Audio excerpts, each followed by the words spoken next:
At one point in time, Micronesia experienced one of the highest levels of suicide in the world. For some reason, suicides began to rise in the mid-1960s to only explode in the 70s to levels never before witnessed in the entire history of Micronesia.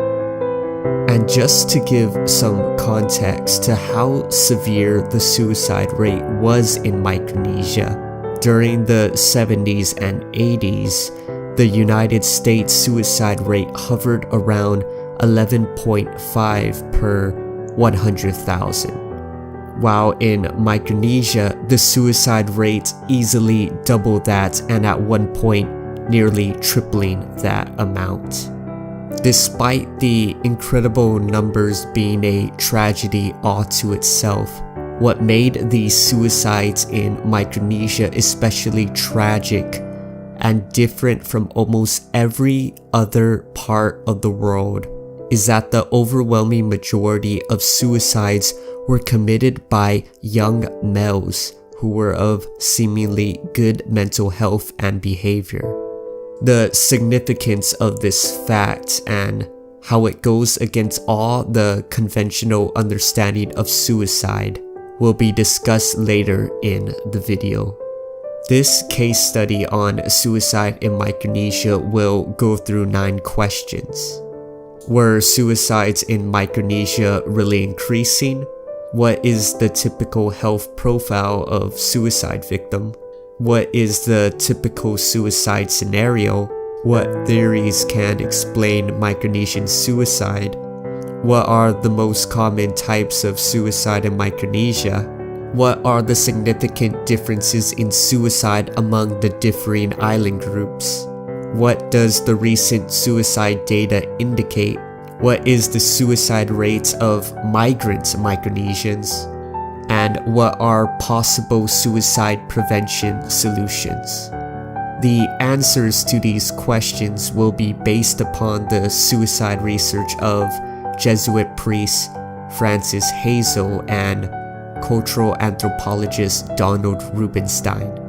Before we begin, it is important to clarify what exactly do I mean by Micronesia. For Hazel and Rubinstein, they narrowed down Micronesia to include Palau, the Federated States of Micronesia, and the Marshall Islands.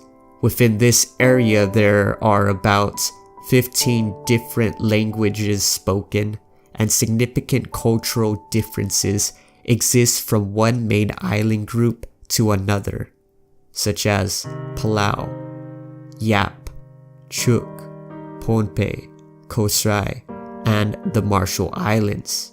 Hazel and Rubinstein didn't include the US territory of Guam and the US Commonwealth of the Northern Mariana Islands because they are, quote, culturally and historically quite different from the rest of Micronesia.